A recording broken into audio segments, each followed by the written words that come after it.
Hi friends, welcome to Raja Chiruthoti vlogs. మేమైతే Peddautpalli Joseph తంబి చర్చ్కి వెళ్ళాము.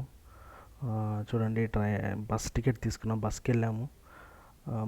మా పేరెంట్స్ తోటి, మా అమ్మమ్మ, మా అత్తయ్య వాళ్ళతో వెళ్ళాను.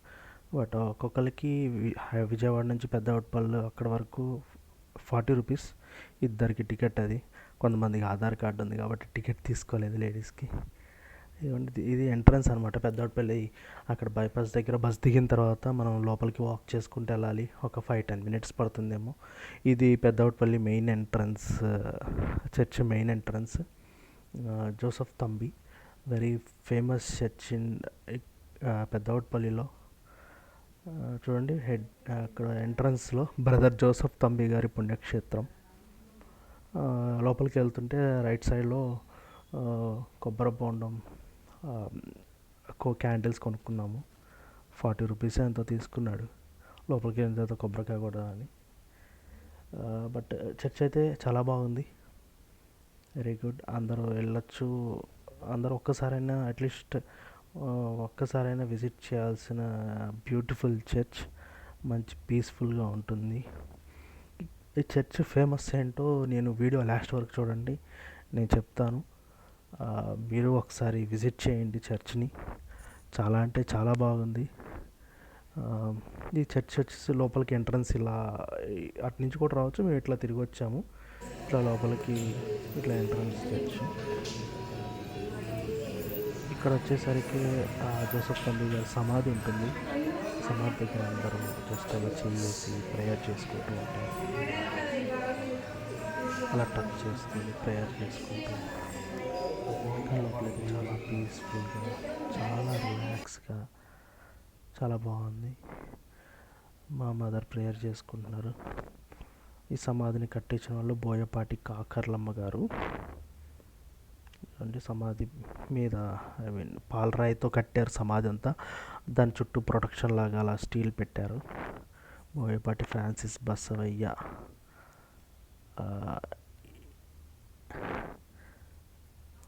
శిలాఫలకం పెట్టారు.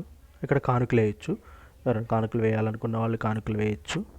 వెనకాల కనిపిస్తున్నారు కదా, ఆయన జోసఫ్ తంబి అనమాట. లోపల అయితే చాలా బాగుంది. ఆయన హిస్టరీ, ఆయన అసలు ఎందుకు ఇక్కడ పెద్దవాడపల్లిలోని ఎందుకు, యాక్చువల్గా ఆయన పుట్టింది కేరళలో, ఎందుకు ఇక్కడ పెట్టారు, అసలు ఆయన ఎందుకు ఇక్కడ సపరేట్గా చర్చ్ కట్టాల్సి వచ్చింది అనేది కొంచెం హిస్టారికల్గా పిక్చర్ బై పిక్చర్ అన్నీ కూడా అక్కడ మొత్తం అలా డిస్ప్లే చేసి ఉంటుంది ఆ లోపల. ఇది ఏంటంటే కొబ్బరికాయ కొట్టే ప్లేస్ అనమాట. ఇక్కడ కొబ్బరికాయ కొడతాము. కొంచెం పక్కకి వెళ్తే అక్కడ క్యాండిల్స్ వెలిగిస్తారు. యాక్చువల్గా మేము జనవరి 13, 14, 15 జోసఫ్ తంబి గారి తిరునాళ్ళు జరుగుతుంది. బట్ మేము అప్పుడు మిస్ అయ్యాము. మేము అది అయిపోయిన తర్వాత వెళ్ళాము. అందుకే ఇంత ఖాళీగా ఉంది, లేకపోతే తిరునాళ్ళు అప్పుడు ఫుల్ రష్ ఉంటుంది. చూడండి, కిందంతా క్యాండిల్స్, వ్యాక్స్ ఉంది. మేము వెళ్ళినప్పుడు తిరునాళ్ళప్పుడు వెళ్ళలేదు కాబట్టి ఆమె తిరునాళ్ళకి వచ్చిన వాళ్ళందరూ క్యాండిల్స్ పట్టుకొని తిరుగుతూ ఉంటారు. సమాధి చుట్టూ బయట అనమాట, బయట అలా తిరుగుతూ ఉంటారు. చాలామంది మంచిదని నమ్ముతారు. అలా క్యాండిల్స్ తోటి అలా తిరిగి లోపల విజిట్ చేయడానికి, సమాధిని చూడడానికి, ప్రేయర్స్ చేసుకోవడానికి అలా క్యాండిల్స్ పట్టుకుని తిరగడం వల్ల కిందంతా వ్యాక్స్ పడింది, గమనించండి. ఇంకా నేనైతే మొత్తం షూట్ చేద్దామని పర్టికులర్గా తిరిగాను. అందుకంటే ఆయన హిస్టరీ అసలు ఏంటి అనేది. యాక్చువల్గా ఆయన కేరళలో, ఆయన పుట్టింది, ఆయన జన్మించింది కేరళలో. చిన్నప్పుడే వాళ్ళ పేరెంట్స్ చనిపోయారు. వాళ్ళ మదర్ చనిపోయారు. స్టెప్ మమ్ ఉన్నారు, ఆవిడ కూడా మంచిగా చూసుకోకుండా తోసివేశారు. మంచిగా చూసుకోలేదు. అదిగోండి ఈ పిక్చర్ అదే. సవతి తల్లి నిరాధరణకు గురవుతున్న జోసఫ్ తంబి. దాని తర్వాత ఆయన తమిళనాడు రావడం, జోసఫ్ తంబి గారి బంధువులు తమిళనాడు రావడం, తమిళనాడులో ఒక ఫ్రాన్సిస్ ఇలాగా చర్చ్ పాస్టర్గా ఆయన తీసుకుని, ఇది ఇక్కడ మెయిన్ బయటికి వెళ్ళిపోయేది అనమాట, అవుట్ అవ్వడానికి. ఆయన అప్పుడప్పుడు విజయవాడ వస్తుండడం, కేరళ, ఈ తమిళనాడు, తర్వాత ఆంధ్రప్రదేశ్, విజయవాడ వస్తూ ఉండడం, ఇలా చేస్తూ ఉండేవారు. అండ్ ప్రేయర్స్ చేసుకొని మా అమ్మమ్మ, మా మమ్మీ, మా చెల్లి అయితే బయటకు వచ్చేసారు. ఇంకా చర్చ్ చాలా ఉంది అసలైంది. ఇది జస్ట్ ఆయన సమాధి వరకే. ఇది చర్చ్ కాదు, ఒక విధంగా జస్ట్ సమాధి ఇంకా ఉంది ముందు. ఆయన గురించి హిస్టరీ అనమాట. కేరళ నుంచి వచ్చి తర్వాత తమిళనాడు వచ్చి, తమిళనాడు నుంచి విజయవాడ వచ్చేవాళ్ళు. ఇక్కడ చాలామంది పేదవాళ్ళకి చాలా అంటే చాలా హెల్ప్ చేసేవాళ్ళు ఆయన.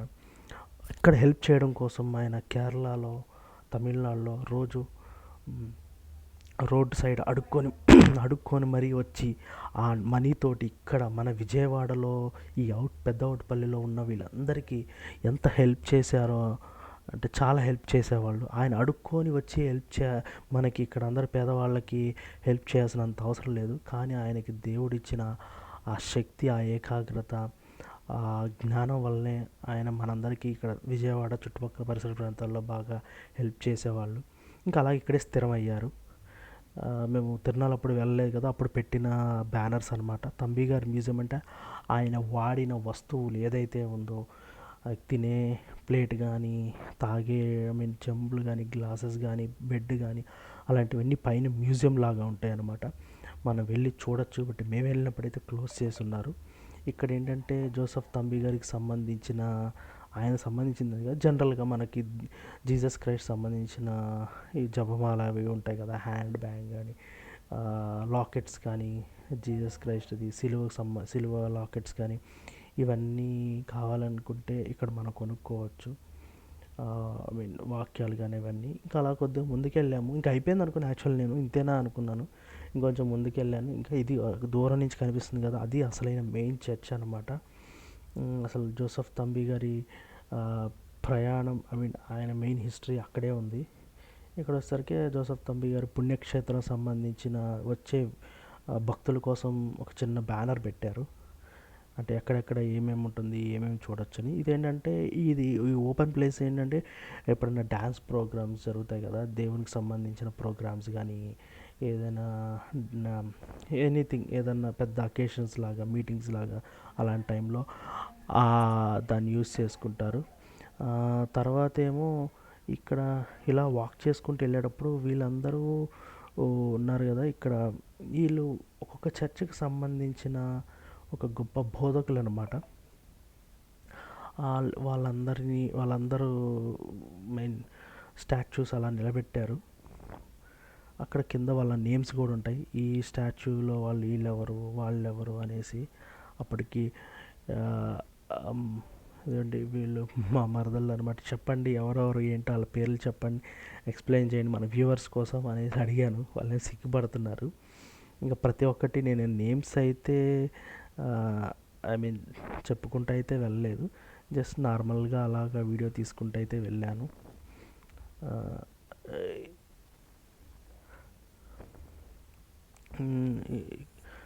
ప్రతి ఒక్కళ్ళు అదే ఒక్కొక్క చర్చ్కి ఒక్కొక్క ఫ్రాన్సిస్ అనమాట. వీళ్ళు పునీతులు అయిన వాళ్ళందరి విగ్రహాలు. బట్ చాలా బాగున్నాయి అన్ని విగ్రహాలన్నీ అలా చూస్తూ ఉంటే. ఇంకా అలాగా మనం చర్చ్ దగ్గరికి రీచ్ అవుతాం. ఈ లెఫ్ట్ సైడ్లో ఒక చిన్న రేకుల షెడ్ కనిపిస్తుంది కదా, అది మోస్ట్ ఇంపార్టెంట్ అనమాట ఇప్పుడు మనం ఈ చెప్పుకునే దాంట్లో. ఇదిగోండి ఇక్కడికి వచ్చేసరికి ఇది ఒక బావి. అంటే జోసెఫ్ తంబి గారు యూస్ చేసిన బావి అనమాట. ఈ అంటే ఒకప్పుడు మనకి ఉండే కదా ట్యాప్స్ అవేమి ఉండే కాదు. ఆ బావి దగ్గర ఆయన నీళ్లు తోడుకోవడం, స్నానం చేయడం. జోసెఫ్ తంబి గారు యాక్చువల్గా మన విజయవాడ అవుట్పల్లి వచ్చిన కొత్తలో ఈ రూమ్లోనే ఉండేవాళ్ళు. ఆ బోయపాటి ఇందాక చూశారు కదా, ఒక సమాధి కట్టించారని, బసవయ్య సంథింగ్ వాళ్ళ పేర్లు. వాళ్ళకి సంబంధించిన ఇంట్లో రెంట్కు ఉండేవాళ్ళు ఆయన. ఈవెన్ జోసెఫ్ గారు తంబి గారు ఉపయోగించిన బావి. చాలామంది ప్రేయర్ చేసుకొని దాంట్లో మనీ వేస్తూ ఉంటారు ఆ బావిలో. ఈ ఇల్లు మెయిన్ అనమాట జోసెఫ్ తంబి గారిది. ఆయన ఇక్కడే నివాసం ఉండేవాడు. ఇక్కడే పడుకునేవాళ్ళు, ఇక్కడే తినేవాళ్ళు. కంప్లీట్గా ఇక్కడ ఒక రెంట్కు ఉండేవాళ్ళు ఆయన. ఇక్కడ రెంట్కున్నప్పుడు ఆయన ఇక్కడ ప్రేయర్స్ చేస్తూ ఉండేవాళ్ళు. నేనైతే లోపలికి వెళ్ళకుండా ఉండేసరికి మా చెల్లెమో లోపల చాలా బాగుంది అనేసి వెళ్ళాను. ఇక్కడ ఏంటంటే ఆయనే ప్రేయర్స్ చేస్తూ ఉండడం, ఇక్కడి నుంచే ఈ ఇంటి ఓనర్ ఎవరైతే ఉన్నారో బోయపాటి బసవయ్య సారమ్మ గారు వాళ్ళకి ఒకసారి ఈ ఆయన దగ్గరికి వెళ్ళి ప్రేయర్స్ చేశాడు ఈయన. అమ్మ మీకు పిల్లలు పుట్టట్లేదు కదా ఆ, అని ప్రేయర్స్ చేసి, మీకు చాలా సంవత్సరాల నుంచి వాళ్ళకి పిల్లలు లేరు, ప్రేయర్స్ చేసి మీకు పిల్లలు పుడతారమ్మా, ఒక మగ పిల్లాడు పుడతారని చెప్పగానే వెంటనే పుట్టారు. ఇంకా అప్పటి నుంచి అందరూ జరిగింది మాకు ఇలా నిజంగా దేవుడే చేశాడు, జీసస్ క్రైస్టే చేశాడు అని ఒక ఉద్దేశంతో ఇక్కడ అందరూ చూడండి కవర్లో రాళ్ళు కట్టారు. అంటే మాకు పిల్లలు పుట్టాలి, లేకపోతే ఏదైనా సమస్య, ఏ సమస్య ఉంటే ఆ సమస్య, దాన్ని వాళ్ళు ఆ సమస్యని అనుకొని అక్కడ ఒక కవర్ తీసుకొని దాంట్లో పెట్టి అక్కడ కడితే వాళ్ళకి మంచి జరుగుతుంది, ఆ సమస్య తీరిపోతుంది అని ఒక చిన్న నమ్మకం కాదు, నిజంగానే జరుగుతుందని విన్నాను, నేను జరిగిందని విన్నాను కూడా. అందువల్ల అవన్నీ అలా కడుతూ ఉంటారు. మళ్ళీ అక్కడ మట్టి కూడా చాలా మంది చూడండి, ఆయన ఉన్న ప్లేస్ అది, అక్కడ మట్టి కూడా తవ్వుకొని వెళ్తారు. తవ్వుకొని వెళ్ళి ఇంటి దగ్గర ఏదన్నా మంచి ప్లేసెస్లో వేయడమో, లేకపోతే పూల దగ్గర వేయడమో, లేకపోతే కొంతమంది అయితే ఏదైనా మంచి కోసం ఉపయోగించడము అలా చేస్తుంటారు అనమాట. ఆయన మెయిన్ హిస్టరీ ఇవి వచ్చేసరికి ఆ చర్చ్ చుట్టూరు జీసస్ క్రైస్ట్ సంబంధించిన ఆయన లైఫ్లో జరిగిన కొన్ని సన్నివేశాలను తీసుకొని అలాగ పిక్చర్ ఒక స్టాచ్యూస్ లాగా తయారు చేసి అలాగ చర్చ్ చుట్టూరు పెట్టడం అయితే జరిగింది. బట్ చాలామంది పెద్దోట్పల్లి అంటుంటారు. బట్ నేను ఎప్పటి నుంచో అనుకున్నాను వెళ్దామని, నాకు ఇప్పుడైతే కుదిరింది. బాగుంది చర్చ్ చాలా. బట్ ఇక్కడికి రావడానికైతే విజయవాడ నుంచి పెద్దోట్పల్లికి 24 కిలోమీటర్స్ అయితే ఉంది. ఆల్మోస్ట్ 40 నుంచి 50 మినిట్స్ పడుతుంది. మీరు మీ ఫ్యామిలీతో వచ్చి విజిట్ చేసి ఇదొక గొప్ప పుణ్యక్షేత్రాన్ని అయితే గ్యారెంటీ కన్ఫామ్గా మీరైతే ఒక్కసారి విజిట్ చేయండి. క్రైస్తవులే రావాలని లేదు, ఎవరైనా రావచ్చు, హిందువులైనా రావచ్చు, క్రైస్తవులైనా రావచ్చు, ముస్లిమ్స్ అయినా రావచ్చు, అందరికీ అలౌడ్ ఉంటుంది ఇక్కడికి వచ్చి ఈ పుణ్యక్షేత్రాన్ని చూడడం కోసం. ఈ చుట్టుపక్కల పెద్దోట్పల్లి నుంచి ఈ చుట్టుపక్కల గ్రామాల వాళ్ళు ఎప్పుడు వస్తూనే ఉంటారు. ప్రతిరోజు ఏదో ఒక విధంగా ఇక్కడ ఏదో ఒకలాగా అన్నదానాలు జరుగుతూనే ఉంటాయి. మేము వచ్చేప్పుడు లంచ్ తెచ్చుకున్నాం. మాకు అప్పటికి ఇక బయట అన్నదానం అది ఇది అని అన్నారు. ఏదో ఒకటి జరుగుతూనే ఉంటాయి అంటే ఎవ్రీడే. ఆ పైన చూడండి మా అల్లుడు మా మరదళ్ళు ఇద్దరు చర్చిలో ఆడుకుని. యాక్చువల్గా మేము వచ్చినప్పుడు చర్చ్ ఓపెన్ లేదు. చర్చ్ లోపలికి వెళ్ళి ప్రేయర్స్ చేసుకుందాం అన్నప్పుడు చర్చ్ ఓపెన్ లేదు. బట్ చర్చ్ అయితే చాలా బాగుంది. ఇక్కడ ఏంటంటే అక్కడ మరే మాత ఉంటుంది, అక్కడ అందరూ జస్ట్ అసలు ఎక్కకూడదు యాక్చువల్గా, బట్ అలా ఎక్కి ప్రేయర్స్ చేసుకొని క్యాండిల్స్ వెలిగిస్తుంటారు. అక్కడ రాసి ఉంటుంది ఎక్కద్దు పైకని, కానీ ఎక్కుతున్నాం. చర్చ్ నుంచి చర్చ్ వచ్చేసరికి లాంగ్ వ్యూలో ఇలా కనిపిస్తుంది. చాలా ఓల్డ్ చర్చ్, బట్ కన్స్ట్రక్షన్ అయితే చాలా బాగా కట్టేది. జోసెఫ్ తంబి గారు ఆయనే. ఇది వచ్చేసరికి ఏదైతే అక్కడ ఏదైనా మీటింగ్స్ కానీ ఏదైనా దేవునికి సంబంధించిన కార్యక్రమాలు జరుగుతాయో ఆ ప్లేస్కి ఇక్కడికి మిడిల్లో ఒక చిన్న వే ఉందన్నమాట. అక్కడి నుంచి మేము అలా వాక్ చేసుకుంటూ అక్కడికి వెళ్ళాము. ఈ మధ్యాహ్నం అయిపోయింది, లంచ్ చేయాలి కదా, లంచ్ చేయడం కోసం అక్కడే కింద కూర్చున్నాం. కానీ చాలా ప్లెజెంట్గా, పీస్ఫుల్గా, ప్రశాంతంగా ఉంది. అక్కడే కూర్చొని తిన్నాము. పులిహోర తెచ్చుకున్నాం, పెరుగన్నం తెచ్చుకున్నాం. లాస్ట్లో అయితే రైట్ సైడ్లో లాస్ట్లో గుండులు కూడా చేస్తారు.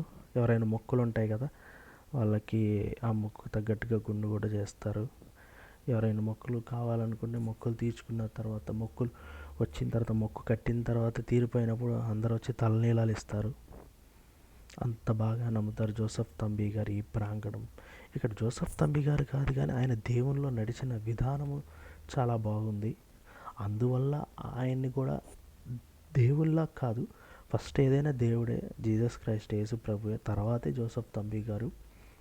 ఆయన ద్వారా ఈయన మనకి గొప్ప కార్యాలు చేశారు కాబట్టి ఆయన్ని అంత ఘనంగా పూజిస్తున్నారు అంతే. అంతా తినేసిన తర్వాత జస్ట్ అలా ఆడుకుంటూ ఉన్నారు. ఓకే, నెక్స్ట్ ఇంకో వ్లాగ్తో కలుద్దాం. Thank you, bye.